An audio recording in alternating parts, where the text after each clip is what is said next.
Muito boa noite a todos os amigos que acompanham o nosso Política em Foco. Hoje temos uma entrevista com o pré-candidato à presidência da República, Felipe Dávila, pelo Partido Novo, que já está conectado com a gente. Eu aqui em Portugal, dos nossos estúdios em Faro, ele no Brasil. Felipe, muito obrigado por atender nosso convite. Seja muito bem-vindo ao Política em Foco. Muito obrigado, Edson. Um grande prazer participar dessa conversa aqui com o Política em Foco. Felipe, eu quero começar esse nosso bate-papo aqui falando do Partido Novo. O Partido Novo que tem uma maneira de funcionar muito peculiar, não é adepto a usar o fundo partidário, prega coisas como ficha limpa, traz uma espécie de vestibular para que a pessoa seja aprovada para compor os quadros, né, do Novo. Queria que você falasse um pouco a respeito dessas peculiaridades do Novo. É verdade, o Novo é um partido que nós temos aqui como lema transformar a indignação do cidadão em ação política.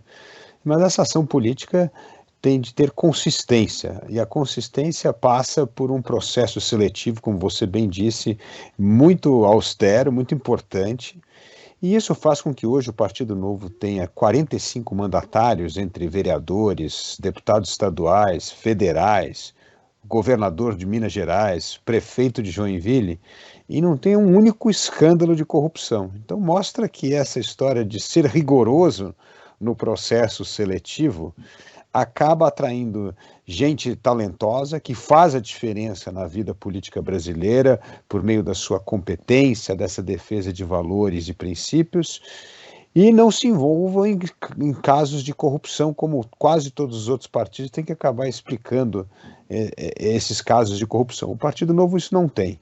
E parte dessa lisura de ser exemplo, como nós falamos, é justamente não utilizar o fundo partidário, o fundo eleitoral, principalmente o fundo eleitoral, que é esse utilizado em campanhas políticas. Esse é um dinheiro que, no fundo, advém dos impostos que nós pagamos, todos nós pagamos, e que nós entendemos que esse dinheiro deveria estar sendo aplicado na saúde, na educação, na moradia, na segurança, e não no financiamento de campanhas políticas. Só para o nosso o telespectador aqui ter uma ideia do que significa isso, o Brasil gastou 670 milhões de reais para vacinar todos os brasileiros durante a pandemia da Covid. Mas o Congresso Nacional dobrou o fundo eleitoral e transformou esse dinheiro em 5 bilhões de reais para se gastar em 45 dias de campanha política. Ou seja, uma total distorção do que como deve ser usado o dinheiro do pagador de impostos. Segunda coisa, o fundo eleitoral foi criado com a ideia de que precisamos democratizar o acesso à política, porque senão as pessoas mais pobres não têm recursos para disputar a eleição. O fundo eleitoral mostrou que isso não é verdade. De fato, o estudo que nós temos sobre a utilização do fundo eleitoral nas últimas eleições mostra que aqueles candidatos que tiveram rendimento acima de R$1 milhão declarado no imposto de renda tiveram 10 vezes mais recursos do fundo eleitoral do que os candidatos que tiveram R$100 mil declarados no imposto de renda. Ou seja, o que o fundo está fazendo é perpetuando oligarquias políticas e não democratizando o acesso à política. Então, nós mostramos com o nosso exemplo, com a nossa coerência, a maneira de defender as reformas importantes do Brasil, recrutando gente boa, preparando essas pessoas para exercer o cargo e dando o exemplo de não utilizar recursos públicos em atitudes como essa, de financiar publicamente as eleições com o dinheiro do contribuinte que deveria estar sendo alocado para saúde, educação, transporte e segurança. Dávila, você falou aí de pandemia e o Partido Novo teve um posicionamento, vamos dizer, com mais visibilidade relacionado ao governo do estado de Minas e que ele claudicou entre uma extremidade e outra. Em alguns momentos parecia estar de acordo que houve algum tipo de excesso no fechamento das empresas, parecia estar de acordo que isso poderia causar uma recessão, uma crise grave no futuro, e em outros momentos não. corroborou com o fique em casa, fecha tudo, depois a gente vê a economia. Sendo o Partido Novo um partido que tem uma ligação filosófica e, pelo menos por aproximação com o liberalismo econômico, com o empresariado, as pessoas que gostam desses temas, os empresários, costumam dar atenção, prestar atenção no que o Novo está fazendo, porque simpatiza com essas ideias. Você não acha que vamos dizer, essa falta de definição, de firmeza de que lado estava, de alguma maneira não prejudicou a imagem do Novo como um partido que defende as iniciativas liberais e o empresariado? Olha, primeiro vamos falar sobre a pandemia, que você tocou no assunto. A pandemia pegou o mundo inteiro de surpresa e todos nós estávamos numa curva de aprendizado sem ter, vamos dizer assim, referências do passado. Não havia nada que poderia ser comparado ao que ocorreu. Portanto, o que deveria ter ocorrido era uma maior troca de informação entre governo estadual, municipal e presidente da República. Infelizmente, o presidente Bolsonaro acabou politizando uma questão de saúde pública que foi um verdadeiro desastre. Ao invés de cooperar melhor, coordenar melhor as ações do governo federal com estados e municípios, começou a brigar com governadores e prefeitos, justamente por uma questão do lockdown. E isso acabou criando mais tensão. E essa curva de aprendizado foi mais lenta, porque a troca de informação, o grau de confiança que precisava existir, não existiu no Brasil, e existia em outros lugares. Então, cada um navegou meio à deriva por conta própria, tentando entender o contexto local, a realidade local e adequando e adaptando políticas públicas. E daí esse senso pendular que você falou, que uma hora vai para um outro, porque realmente a pandemia teve picos, né, muito preocupantes, depois melhorava um pouco, dava sinal que estava melhorando, aí tinha uma segunda onda, por isso que foi essa política pendular, ela foi sim fruto de uma ausência de diálogo maior entre o governo federal, estados e municípios. Se isso tivesse ocorrido, talvez nós tivéssemos evitado muitas mortes, talvez nós tivéssemos aprendido mais rápido e, portanto, evitado desastres maiores. Mas só para um contraponto, o nosso prefeito de Joinville, Adriano Silva, entendeu lá, no contexto local, ele não fechou, em nenhum momento teve lockdown na cidade. E ele conseguiu administrar a crise com o comércio aberto. Mas agora, a realidade de Joinville é muito diferente da realidade de São Paulo, é muito diferente de uma realidade de Belo Horizonte. Então, a política pública tem de ser feita de acordo com o contexto local. Por isso que eu defendo muito a descentralização do poder. Tirar poder de Brasília, devolver poder para estados e municípios, para que cada um possa adequar as soluções locais de acordo com o contexto local. Agora, voltando aqui à questão liberal. O governo Bolsonaro começou defendendo uma pauta muito liberal. Aliás, o grande avalista do governo era Paulo Guedes, o ministro da Economia, que precava, durante a campanha política, abertura econômica, privatização de empresas, desregulamentação da economia, inserção do Brasil na economia global. E essa pauta, evidentemente, é uma pauta que está em consonância com as pautas do Partido Novo. E nós apoiamos fortemente. Mas quem mudou não foi o Partido Novo, foi o governo, porque essa pauta foi abandonada pelo governo Bolsonaro, nenhuma empresa foi privatizada, agora estão tentando privatizar a Eletrobras, né? Não houve abertura econômica, não houve desburocratização, não houve combate a privilégios, ou seja, nada daquela pauta liberal andou no governo Bolsonaro. E aí começou o distanciamento do Partido Novo do governo Bolsonaro. E hoje, se você olhar os indicadores do próprio Congresso em Foco, que analisa as votações, o Partido Novo é o partido que menos votou com o governo do bloco, vamos dizer, centro-direita, né? Nós só perdemos para os partidos de esquerda. Então, essa imagem de que o Partido Novo tornou-se um partido bolsonarista não condiz com a realidade. Está lá as votações totalmente abertas, todas apuradas pelo próprio Congresso Nacional, e mostra que o nosso alinhamento de pauta com o governo foi muito grande no começo, e aí, conforme essa pauta liberal foi sendo abandonada pelo governo, o Partido Novo foi se distanciando. E hoje, depois de 3 anos e meio, mostra que o Partido Novo, na verdade, é o partido que menos votou com o governo entre os partidos de centro-direita. O resultado das últimas eleições para o Novo, em termos de repercussão, de visibilidade com a candidatura do Amoedo, foi um resultado expressivo. Acho que criou-se ali, em um determinado momento, uma expectativa de que está surgindo uma nova força para esse país aqui, para discutir, para tratar dos assuntos com seriedade, para dar opiniões, sejam elas favoráveis ou contrárias, e se posicionar pauta a pauta e não ferrenhamente a favor ou contra. Só que no meio da pandemia, de alguma maneira, principalmente através de declarações do Amoedo, o Novo se posicionou como um antagonista ferrenho do governo e, em algumas vezes, deixando de analisar o ponto a ponto, fazendo críticas ferozes, inclusive críticas pessoais, entrando um pouco no jogo que a esquerda costuma fazer de críticas mais pessoais, tal. Você acha que isso de alguma maneira reflete, pode te atrapalhar nessa caminhada de pré-candidatura e candidatura, já que o Novo, de alguma maneira, por não se dizer um partido como os demais, acabou em algum momento agindo como os demais, fazendo críticas muito ferrenhas e até pessoais? Olha, o partido tem duas coisas diferentes. Teve um posicionamento mais acirrado do João Amoedo, que é um filiado do Partido Novo, né? E uma postura do partido. Então vamos lá de novo voltar às votações, que eu acho que um partido se manifesta nas suas votações e não apenas na voz, na opinião de uma ou duas pessoas do partido.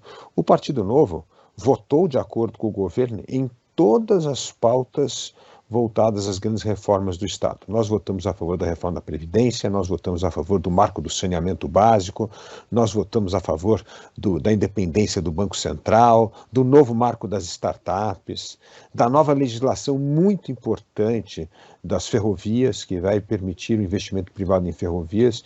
Portanto, toda essa pauta positiva, o Novo votou a favor.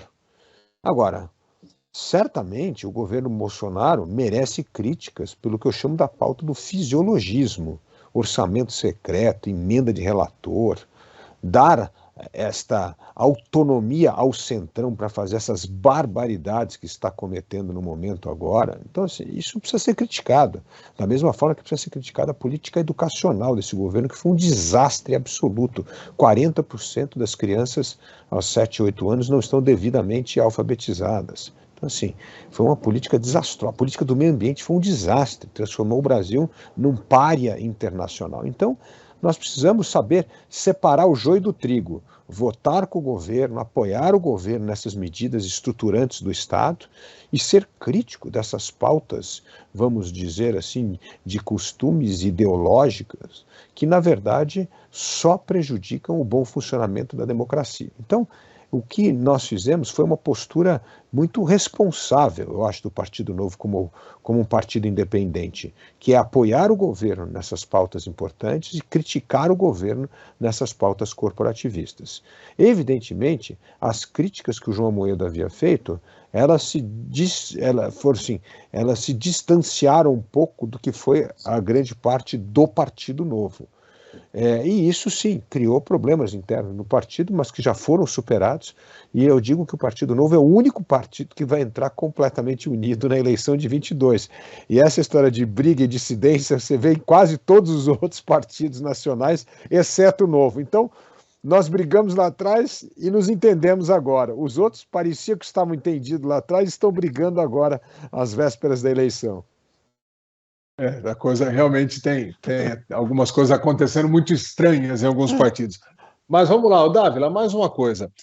Você falou a respeito das votações, o posicionamento do Novo, e essa PEC, está sendo chamada a PEC do quem quer dinheiro, a PEC da chuva de milhões, tem um monte de apelido aí, mas a PEC da distribuição dos dividendos aí recentes que o governo federal teve através das estatais. Como o Novo se posiciona em relação a isso?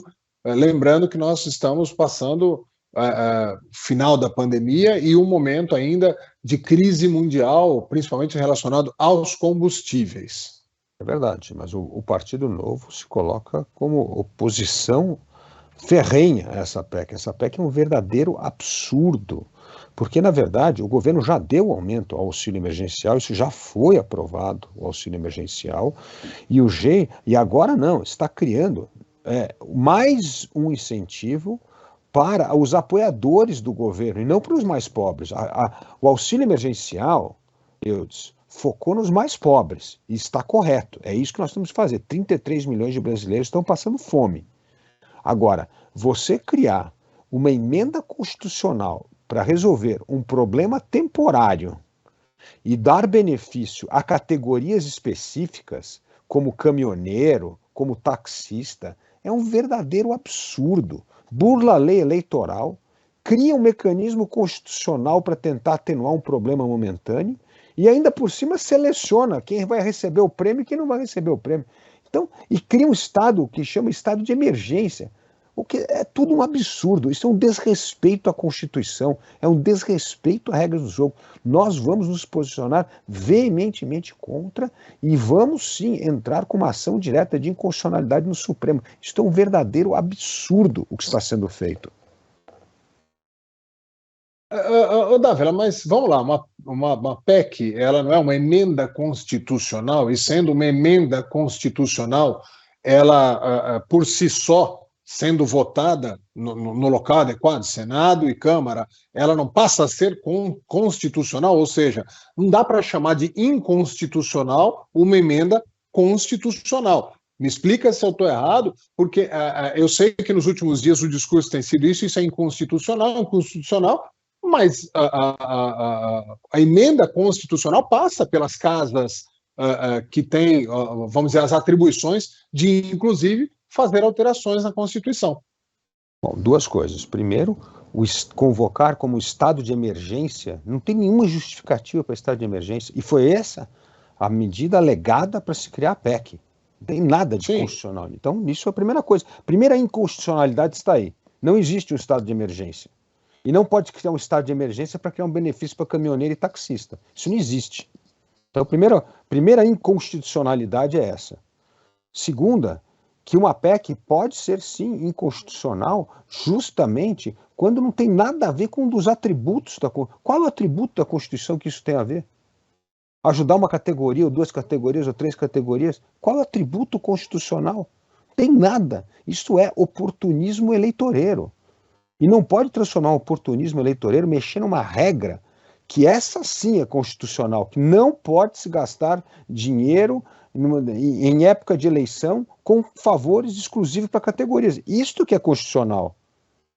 Então, uma releitura do entendimento constitucional para ajudar algumas categorias. Isso é um total absurdo. Nós achamos que isso é uma violação da Constituição. Então, existem dois pontos. A justificativa do governo, dita a plenos pulmões, é de que, interferindo, ajudando essas categorias, acaba refletindo em toda a cadeia produtiva, principalmente no quesito caminhoneiros. A gente sabe que o transporte terrestre, vamos dizer assim, no Brasil, ele é responsável por quase todo o escoamento de todo tipo de produção de produtos beneficiados de um lado para o outro, produtos agrícolas e tal, e isso interferiria na cadeia como um todo para a redução da inflação. Essa é a justificativa do governo. Sim, mas é uma justificativa completamente errada, porque existem outras formas de se fazer isso. Por exemplo, nós poderíamos ter criado um fundo de estabilização do preço do combustível, com o royalties do petróleo e com o dinheiro da partilha. Nós poderíamos ter feito como Portugal está fazendo, um rebate na bomba para quem enche o tanque do carro com o CPF registrado certinho. Por quê? Porque o preço do petróleo subiu, se subiu o preço do petróleo, subiu a arrecadação, tem um delta entre esse aumento da arrecadação. Usa isso para dar um rebate para as pessoas. Existem 1000 formas de se fazer esse negócio do meio legal, direito, sem criar este mecanismo constitucional que burla uma regra para resolver um problema momentâneo. E esse é um problema que está afetando o mundo inteiro, não é um problema exclusivamente do Brasil, não é uma coisa típica do Brasil. Então, assim, o governo não criou o fundo de estabilização, que deveria ter criado, não usou outros mecanismos, por exemplo, como o rebate que foi criado aí em Portugal e na Espanha, de uma forma muito mais direta, sem mexer diretamente com os tributos dos estados e municípios. E agora você vê, tem uma marcha de prefeitos lá, mais de 1000 municípios em Brasília, indo contra, porque, no fundo, é o seguinte: se você corta imposto, Aí quem cai na lei de responsabilidade fiscal são os prefeitos e governadores, que não conseguem fechar suas contas porque você está cortando receita deles. E aí eles vão ter que responder no Ministério Público, pode ter um mandato cassado por improbidade administrativa, porque não estão respeitando a lei de responsabilidade fiscal. Então você veja que é um mecanismo que cria um desarranjo no sistema político, constitucional e econômico no Brasil, ao invés de ter uma solução criativa para resolver um problema momentâneo. Outra coisa, vou dar um terceiro exemplo. O Brasil gasta 450 bilhões de reais por ano com subsídio. Será que não dá para cortar subsídios totalmente indevidos para se criar um fundo de estabilização em cima do preço, além do ROI? Qual, por exemplo? Existem, vou dar lei da informática. Você acha que é absurdo? Até hoje o Brasil tem benefício da lei da informática que causou, na verdade, o maior atraso tecnológico na história do Brasil. Entendeu? Sim. É negócio inacreditável. Então a gente tem que focar. Esse governo é de uma incompetência atroz. Não tem ninguém lá com a lente para saber exatamente onde é que tem que cortar, onde é que estão as ineficiências do Estado. Não é possível, depois de 3 anos e meio de mandato, você não sabe onde é que estão as ineficiências do Estado. Você falou que o Novo pretende entrar com uma ação de inconstitucionalidade junto ao Supremo Tribunal Federal. Você não acha que o Supremo se politizou demais e passou a deixar de atender os interesses, não é nem os interesses da nação, mas de ser apenas e tão somente um guardião do que está escrito na lei? Principalmente com, eu não vou nem chamar de ativismo político, mas a publicidade das opiniões antecipadas, como nunca antes houve e como não há em países do primeiro mundo. O Supremo não se pronuncia a respeito de tudo. É impressionante como os nossos ministros eles têm dado opiniões de futebol à internet, assim, tá uma coisa um pouco fora de controle. Levar uma ação dessa, por mais que tenha, e você explicou as suas justificativas, por mais que tenha essas justificativas, levar isso ao Supremo não é dar mais, vamos dizer, armas para o próprio governo, dizer, tá vendo? Aí o Supremo de novo se metendo no que não é atribuição dele. Olha, primeiro eu concordo que há uma judicialização da política e existe uma banalização dos mecanismos de ação direta de inconstitucionalidade com assuntos que não deveriam estar no Supremo, mas que deveriam ser discutidos e terminada essa discussão circunscrita ao Legislativo, ao Executivo. Então, realmente houve uma banalização, uma judicialização excessiva da política indo ao Supremo. Mas nesse caso, é algo fundamental recorrer ao Supremo, porque imagina só se essa emenda constitucional aprovada passa a ser a banalização do respeito do teto do gasto público. Ou seja, nós vamos voltar ao Brasil que cada prefeito, governador, presidente da República vai deixar um rombo impagável para o sucessor e inviabilizar a gestão pública. Esse é o problema central. Veja só o que está acontecendo no Brasil hoje. O governo federal que rompeu o teto do gasto. Veja só o que está acontecendo no orçamento deste ano da nação. Nós temos 42 bilhões de reais para investimento e nós vamos pagar mais de 450 bilhões de reais sobre juros sobre a dívida. Olha que absurdo. Nós vamos gastar 10 vezes mais pagando juros sobre a dívida do que gastando com investimento público, que é o menor na história do Brasil. Então, se uma emenda dessa aprova, você imagina a farra que vai ser financeira em estados e municípios daqui para frente. Nós vamos quebrar o Brasil de novo. Nós vamos colocar o Brasil numa situação fiscal de grande risco, que vai fazer essa taxa de juros subir para 20%, e nós vamos inviabilizar o país.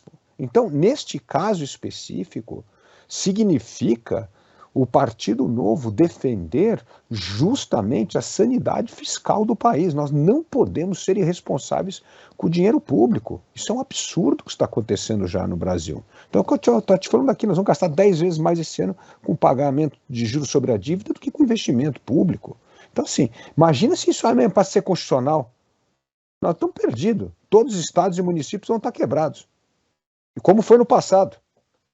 Lembra que o Fernando Henrique teve que fazer um enorme projeto, um fundo de estabilização, praticamente teve que federalizar as dívidas estaduais para poder viabilizar o Estado brasileiro, porque todos estouravam as contas públicas. E a incompetência dos estados, onde é que fica nisso tudo? Porque o senhor fez críticas duras, pontuais, racionais, com seu posicionamento a respeito dos erros do governo federal. Mas e os governos estaduais, por exemplo, que receberam bastante dinheiro durante a pandemia para o combate à pandemia e utilizaram para dar aumentos para servidores, para fazer pagamentos atrasados, para outras finalidades e acabaram, de alguma maneira, regularizando um lado, deixando o outro descoberto, e eu estou falando pontual da pandemia, mas o Rio de Janeiro, por exemplo, é um estado que há 30 ou 40 anos não encontra um equilíbrio fiscal, não encontra, está sempre com dívida, está sempre com problemas, pagamentos atrasados. O Rio Grande do Sul, que muitas vezes é tido como exemplo na política, tal, a gente sabe os problemas graves que existem nas contas públicas do Rio Grande do Sul. Onde é que está a incompetência dos governadores durante esses anos todos? Não, está sim, não há dúvida que tem competência, mas tem governadores que conseguiram tirar o Estado dessa situação. Por exemplo, São Paulo é um Estado que está completamente com as suas contas em ordem. Minas Gerais, o Zema, nosso governador do Partido Novo, herdou um Estado calamitoso, que atrasava funcionário, não só atrasava funcionário público, o governo do PT, como ainda descontava o dinheiro da folha do governo do PT, não pagava os bancos e deixava todos os funcionários públicos com o nome sujo no SPC, é um negócio inacreditável, quebraram as prefeituras. E aí o Zema saneou as contas do Estado, atraiu mais de 290 bilhões de reais em investimento privado no Estado, fez com que Minas hoje tenha a melhor segurança pública e tenha um dos melhores ensinos profissionalizantes do Brasil. Então, assim, tem governos que fazem a diferença e outros governos que são um desastre. O que você falou, o Rio de Janeiro é o exemplo de um desastre maior no governo. Sim, aliás, todos os governadores do Rio de Janeiro, nos últimos 4 governadores, acabaram presos ainda. Além de incompetência na gestão, eram criminosos e acabaram na cadeia. Né? Então, assim, é óbvio, mas dentro do Brasil tem governos que estão fazendo trabalho, governos estaduais. Eu vou dar um outro exemplo. Renan Filho fez um governo excepcional em Alagoas. Pô. Tá lá, fez um governo muito bom, tirou o estado de 27º lugar, levou para 14º. Então, assim, mas eu concordo, precisa entrar, sim, com ações de inconstitucionalidade, de gastos absurdos, né, que ocorreram em alguns estados. É isso aí, nós precisamos lutar pela legalidade, porque senão, se a gente não consegue governar o Brasil, você herda um Brasil. Olha hoje o que acontece. 80% do orçamento da nação já tem verba carimbada. Você tem que gastar com gente, com benefício, com educação, com saúde, etc. Só sobra 20%. No caso do governo federal, 10%. Já é difícil governar com tanto gasto vinculado e um gasto que cresce mais que a receita. E por que a receita não cresce? Porque a economia não cresce, Eudes. A economia brasileira não cresce há 20 anos. Esse não é problema de um governo, esse é o problema de vários governos de forma sucessivos. A economia brasileira não cresce. Sem crescimento da economia, a despesa cresce muito mais do que a receita. E o Brasil está em crises constantes fiscais. Portanto, o que o Brasil tem que fazer para voltar a crescer, a gerar renda, emprego, atrair investimento? O Brasil precisa de 3 medidas que nenhum governo dos últimos 20 anos adotou. Primeiro, abertura econômica. Promessa do Paulo Guedes que não saiu do papel. Nenhum país fica rico com a sua economia fechada. Nenhum país do mundo ficou rico com reserva de mercado. Todos os países que enriqueceram foram países que participaram do comércio global e se tornaram potências globais importantes no comércio internacional. Nós continuamos com a economia fechada. Por isso que a minha proposta número 1 é a abertura unilateral da economia. Não é esperar tratado, acordo, não. É abrir a economia em 4 anos, fazer que o Brasil tenha uma das economias mais abertas entre os países emergentes. Segundo ponto importante, a questão da segurança jurídica. E aí tem parte no que você acabou de perguntar antes. Essa história de tudo transformar em questões judiciais cria uma insegurança jurídica gigantesca no Brasil que você não consegue atrair investimento de longo prazo. Olha lá, linha amarela encampada, agora no Paraná, o governador chega em época de eleição, abriu todos os pedágios, rompe um contrato com concessionária. Essa demagogia custa muito caro ao Brasil. Quem é que vai investir num país desse? Depois você vai encampar, vai tomar o dinheiro privado? Como é que faz? Então, segurança jurídica. Terceiro ponto importante, a questão hoje do meio ambiente. Hoje nós temos 50 trilhões de dólares de investimento privado que só vai para um país, e o Brasil tem grande chance de captar parte desse dinheiro, se respeitar a questão ambiental, a social e da governança, o famoso ESG. Nós precisamos focar nisso para ter dinheiro para, inclusive, investir em infraestrutura, para resolver esse problema do saneamento básico. Como eu disse aqui, um ótimo projeto que o governo aprovou junto com o Congresso Nacional, que é o novo marco do saneamento. Mas só vai ter dinheiro para investimento se tiver segurança jurídica, porque senão ninguém vai botar dinheiro no país, né? E terceiro, é continuar um projeto importante que começou no governo e não avançou, que é a questão da digitalização do governo. Nós precisamos quebrar o que eu chamo esse corporativismo com digitalização de processos, digitalização de governo, acabar com essa intermediação de favores políticos, de verba, que isso inviabiliza o país. Então essa é a agenda que nós temos de tocar. Abertura econômica, meio ambiente, digitalização de governo, descentralização do poder. É isso que vai fazer a economia voltar a crescer. Porque se a economia não crescer, não tem como resolver as questões de receita em termos de governo e não tem como resolver a questão da pobreza e da desigualdade. Para finalizar, falar de política bem rapidamente, a terceira via tem demonstrado bastante dificuldade de se transformar viável em números, pelo menos até o momento. Ponto. Quem vem liderando entre os que se apresentam como terceira via, Ciro Gomes, dificuldade, não chega no segundo dígito e já é uma pessoa absolutamente conhecida. Ele não tem dificuldade, vamos dizer, de explicar quem ele é. Todo mundo já sabe, mas ele não chega, vamos dizer, no segundo dígito. João Dória, que se apresentou como terceira via, desistiu.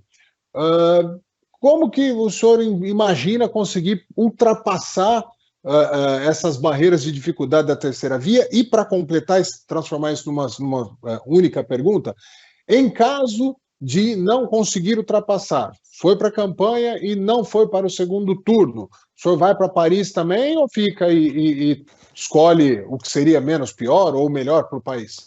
Bom, vamos... primeiro, a terceira via, eu falo que se transformou numa verdadeira cadeira elétrica. Todo mundo que sentou lá foi fritado. Então, Sérgio Moro, João Dória, Eduardo Leite e a Simone Tebet está indo para o corredor da cadeira elétrica. Então, assim, é óbvio que não vai a lugar algum essa terceira via, porque não tem o que propor. Qual é a proposta? Qual é a proposta? Eu estou dizendo aqui quais são as propostas. Quem é que defende? Não, não vou privatizar Petrobras. Não, tem que privatizar tudo, tem que abrir economia, tem que fazer isso. Ninguém tem coragem de assumir essa bandeira. Então, eu acredito que na hora que o eleitor abrir os olhos para a eleição, que só vai acontecer em agosto, porque hoje, o eleitor está preocupado em pagar boleto. O eleitor está preocupado com a inflação no supermercado. O eleitor está preocupado com o preço da gasolina na bomba, ou com o preço do botijão de gás. Ele não está preocupado em eleição. Quem está preocupado em eleição somos nós, pré-candidatos, e vocês, jornalistas. Mas é só nós. O resto do Brasil não está preocupado com eleição, não. Então esse é o primeiro ponto. O segundo ponto importante, que mostram as pesquisas, é a alta rejeição dos dois líderes da pesquisa.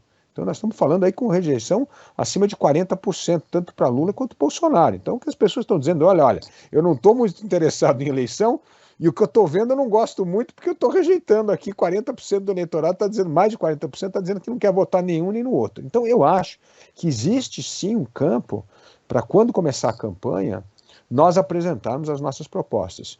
E por fim, o número de candidatos vai reduzir muito, como já vem reduzindo. Nós vamos entrar numa candidatura presidencial com o menor número de candidatos presidenciais desde a redemocratização. Então isso vai também mostrar, ou seja, no fundo, você tem que encarar essa terceira via como umas primárias americanas. O que está fazendo é derrubando os pré-candidatos para ficar alguns poucos nessa corrida.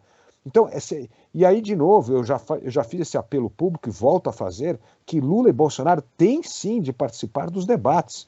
Eles são candidatos à presidência da República, precisa explicar suas propostas, precisa explicar suas ideias, porque é esse embate saudável de ideias e propostas que vai fazer o eleitor votar melhor. E, por fim, não vamos antecipar a ansiedade do segundo turno para o primeiro turno. Vamos votar no primeiro turno e quem nós achamos que é o melhor candidato. Depois vamos ver o resultado e ver quem vai estar no segundo turno para fazer esse julgamento que você colocou aí. Tá bom. Felipe Dávila, pré-candidato do Novo à presidência da República, quero agradecer pela paciência e pela simpatia. Muito boa sorte nesse seu caminho aí e que a gente consiga, né, construindo com os políticos, com imprensa livre, com a participação popular, um Brasil cada vez melhor. Muito obrigado, Felipe. Muito obrigado, Eudes. Grande prazer participar aqui dessa conversa com você e com todos os telespectadores. Muito obrigado. Para vocês que acompanham o Política em Foco da Connect TV, mais uma vez, muito obrigado pela audiência. Voltamos na próxima semana com mais um programa. Continuem conectados com a gente.